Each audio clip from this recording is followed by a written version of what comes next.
Hey man, this is Chris with PhoneCats doing another deck rant talking about the Berserker's Rage, the red-green hybrid. There's a quick scroll through of what I'm playing with, and my style of playing this deck is like a combo deck. I just want to deal like 1,000,000 damage in one turn, and it's really fun. People don't see it coming. They'll make a mistake and tap out for like a mirror or something that seems powerful at the time, and then you just wallop them with the perfect combo of basically any creature, casting Colossal Might on it so it gets +4/+2 and trample, and then berserking it. So let's say that bumped it up to like, it was a 6/3 before, you berserk it, now it's a 12/3 with trample and dies at the end of the turn. So you attack for 12 and you fling it, and sometimes you're able to get wacky with other stuff. Oh my god, the Mage Slayer sword is insane. If they don't deal with it, they lose. And yeah, let's start going through all the singles. God, there are some powerful cards in this, but I've stopped playing it. It seems way too inconsistent, but it's fun. It's one of the funnest decks. Almost akin to Dream Puppets in a way, but not at all. I don't know. We'll see if I can touch base on that later. Okay, the way the land gods have granted this deck, it comes out to be 11 forests and 10 mountains, so that's only 21. So I'm playing with all 4 of the land grabs because I don't like getting screwed over.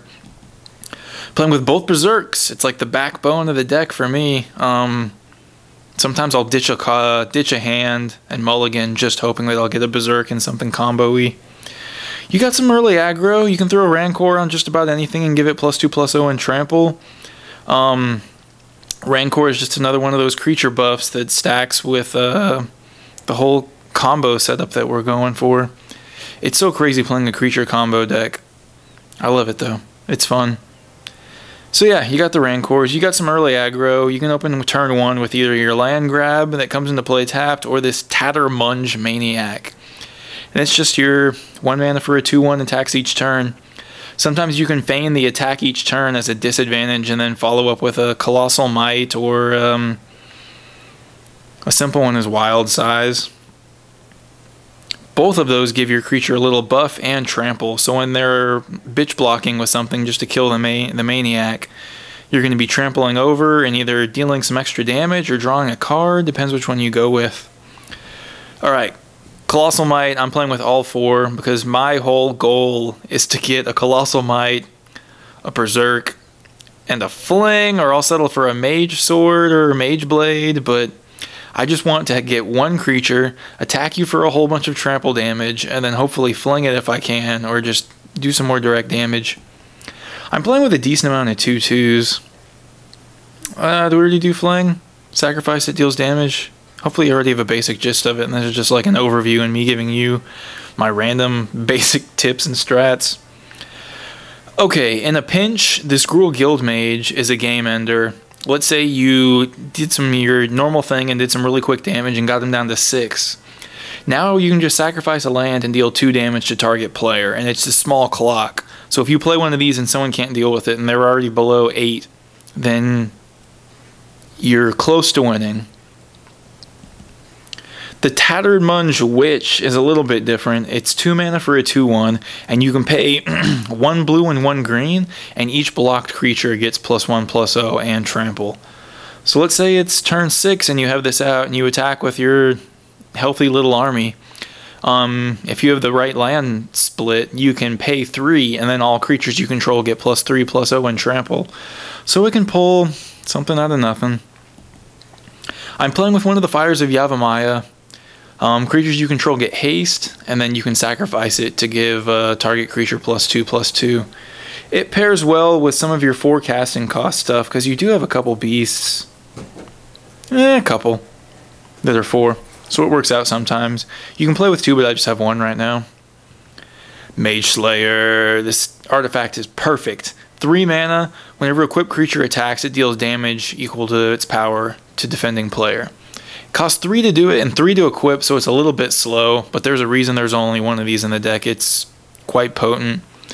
If you can get Mage Slayer equipped and then go for just a casual Colossal Might, Berserk, or just a Rancor and then Colossal Might, you're going to be dealing some really fast damage, and then they have a trampling creature to deal with too. Okay, I'm playing with these Sacred Wolves, and a lot of times they will be pretty clutch. It's 3 mana for a 3/1 with hexproof, and that hexproof is the main thing. So it can't be terrored, it can't be burnt, it can't be control magicked or unsummoned. And yeah, just against a lot of those decks, this is going to be the one creature that sticks and then is able to get mage sorted or flinged or just all your own abilities, because they're positive abilities and hexproof only stops like negative things or things from your opponent's size. Playing with 3 wild size, they almost feel like filler, but the art's kind of cool. That hefty goblin on that boar. Poor boar. +2/+2, trample, and draw a card. And it's an instant too, so you can be sneaky with it and make their blocking ineffective. If this deck had 2 Boar Tusk Liege, I would probably play it a lot more, but I don't know, I just get inconsistent draws. 4 mana, 3/4, trample. Other reds get +1/+1, and other greens you control get +1/+1. Pretty dope that it's a Goblin Knight. Something about that is just appealing. But yeah, how could you not play him? I'm playing with enough of the small creatures, kinda, to justify it. And it's just something that people will remove or deal with or die. Let's go through some of the stuff that I'm not playing, since we're already up to 4. The Essence Warden didn't really feel like it fit in this deck at all. It's just an off-color Soul Warden, which is so weird. I pulled out the tracker. I just had way too many times to where I didn't have a hefty creature to even capitalize on the ability. Apocalypse Hydra is great late game, but it's not the style of play that I'm hoping for. It's 1 red, 1 green for a 0/0 with X, and it comes into the battlefield with X counters on it. If you spend more than 5 on the X, then it comes in with double it. And then you can pay 2, remove a counter from it, and it deals 1 damage to target creature or player. So late game bomb. I mean, even if you cast it on turn 6, it's only a 4/4 that can dish out damage, but that's okay. Is that right? Turn 6, 4? Yeah. I mean, ideally, if you play it on turn 7 and give it 5, turn 7 you just played a 10/10. God, that makes me want to play with this. Maybe I will. And then you can remove a whole bunch of counters. I don't know. It's just really late game geared. It's a late game bomb that you can play early if you have to.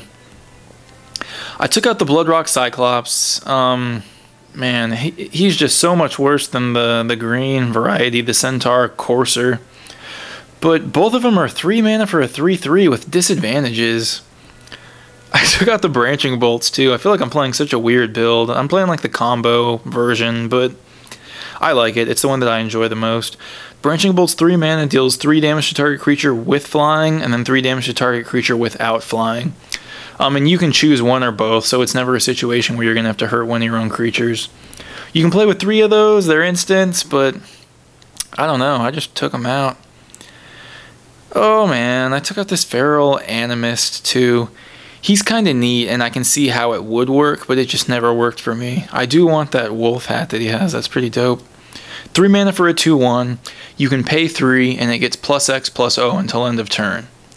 So, kind of late game. Let's say it's turn 6, and you throw Colossal Might on him, so he turns into a 6/3. And then you Berserk him, so he's up to a 12/3, and then you use his own ability, pushing him up to a 24/3 attacking trample creature. That's how this deck is supposed to play. I'm just not playing with it right now. Maybe I'll throw him in instead of something else. But he is just the epitome of, I don't know, not glass cannon, but just, he's so vulnerable. Like, they can deal 1 damage in response to you getting this going, or I don't know. It just didn't work out enough for me to consider it consistent. Took out one of the fires, took out one of the wild sizes. You can play with 3 Breath of Fury, but I don't have enough creatures. I don't know. Maybe I need to try just a full creature aggro version of this deck, but I feel like I already did. Oh man, this guy's so weird. 4 mana for a 3/2 Groll Scrapper. When it comes into play, if red was spent to cast it, it gains haste until end of turn. 4 mana for a 3/2 haste is pretty bad. Compared to some of these other 4 beefinesses. Chameleon Colossus, you know him from the other decks. He's in this one, and I like him in this one. It kind of reminds me a lot of the... Whoa. It reminds me of all the disadvantages of our little... Where was he? That little Goblin dude. Of the Feral Animist, he took 3 to activate.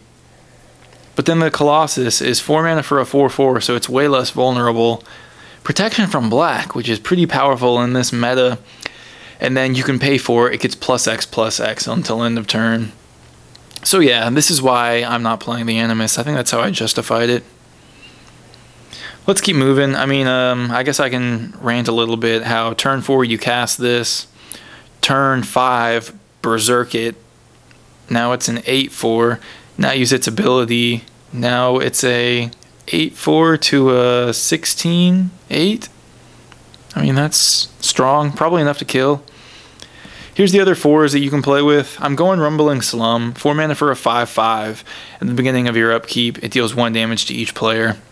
That's fine. I mean, when you're playing this deck, it's well worth it to trade life in that style of 1 for 1. So 4 mana for a 5/5 is great. Here's another 4 mana for a 5/5. Can't be countered, and then creatures that you cast with power 5 or greater can't be countered. It just messes with the blue decks a little bit. They can still unsummon it, so just be ready for that. I'm playing with these Wicker Bow Elders, and I really think I'm going to pop them out just because I'm playing like the wild style, balls to the wall, creature combo-y aggro version, and this is almost a little too control-y.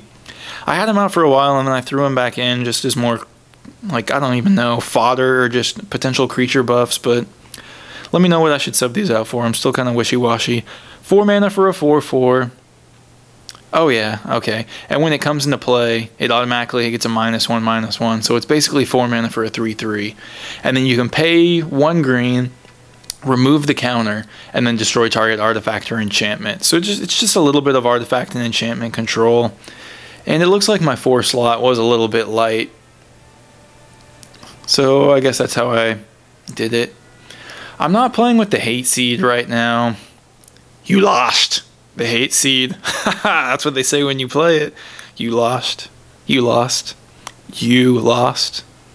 You lost. You lost. You lost. The Hate Seed enters the battlefield with a +1/+1 counter on it for each other red creature and for each other green creature you control. And then you can pay 1, remove a counter, choose 1. It deals 1 damage to target creature, or put a 1/1 green sapling into play.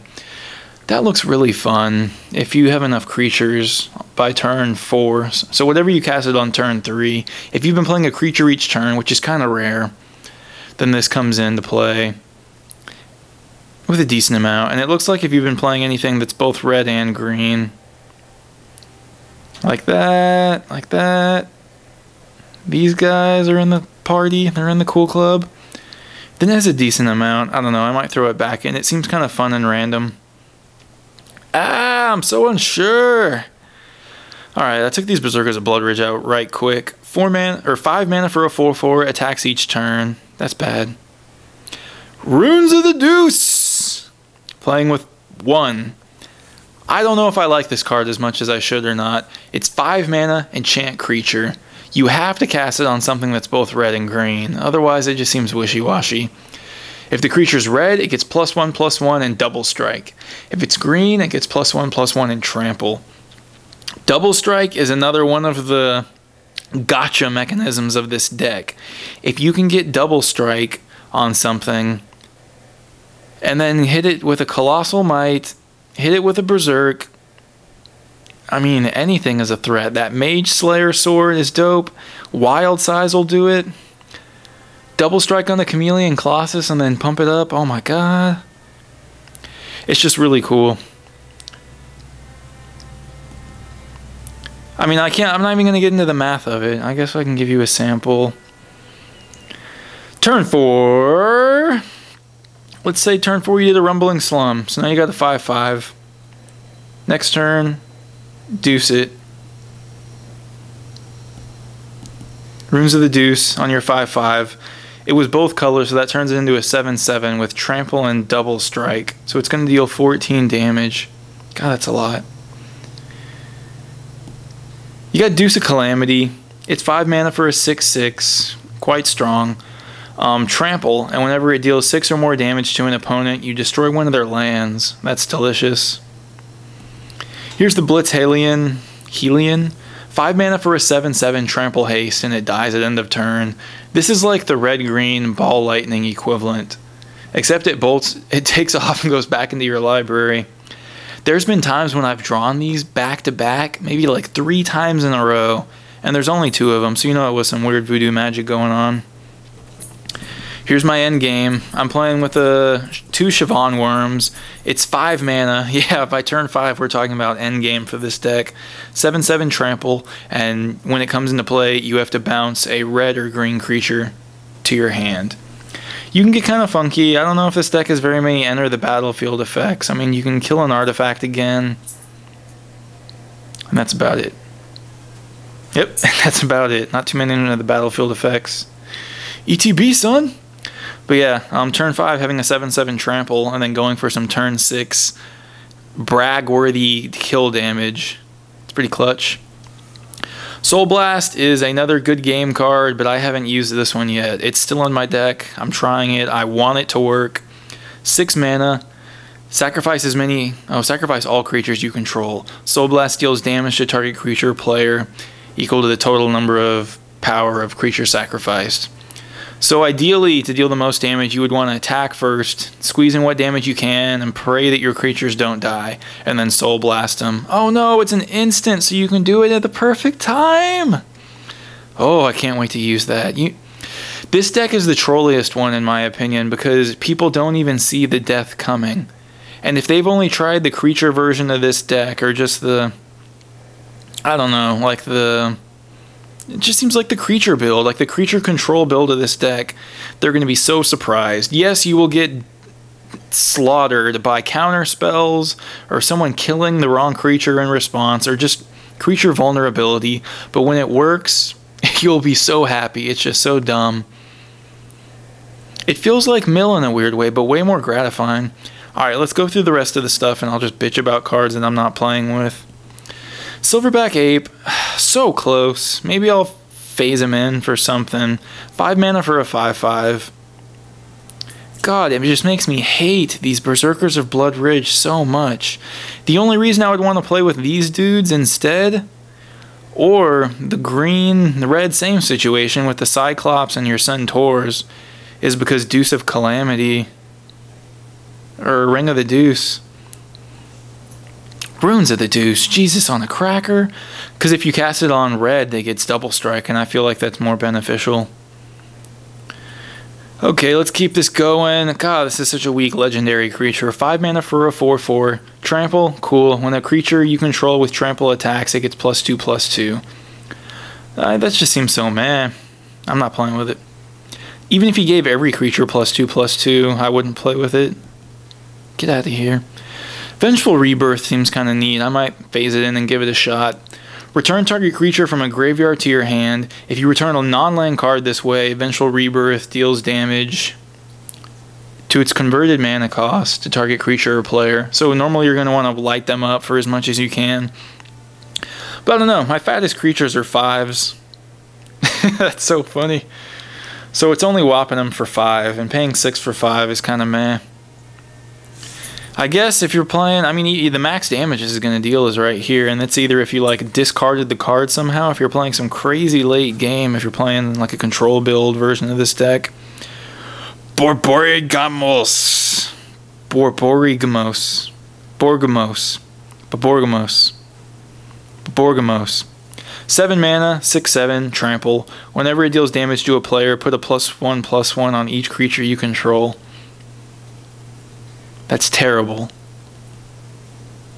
That's not even good. Alright, this guy's not even the legendary or the name of the deck. Skargan Skybreaker, 7 mana for a 3/3. That's so weak. Bloodthirst 3. Yeah. Pay 1, sacrifice him. He deals damage equal to his power to target creature or player. Okay, so what do they want? They want you to hurt your opponent for a lot. I always forget how Bloodthirst works. They either want you to sacrifice permanents or deal damage to your opponent, and then play this, and then sacrifice him, and then pop him for 6. But to do this and then benefit from the ability on the same turn, that costs 8 mana, and you're only popping them for 6. Get out of here. But yeah, I recommend you try this build out, and take a chill pill when you play it, because you're not going to win most of your games, but you're going to find yourself in that situation so many times to where your opponent is like 100% sure that he's going to win, and they'll mess up. Maybe they'll tap out, or maybe they'll just get a little, they'll just sell you short and think that you don't have it, because most of the time you don't have it.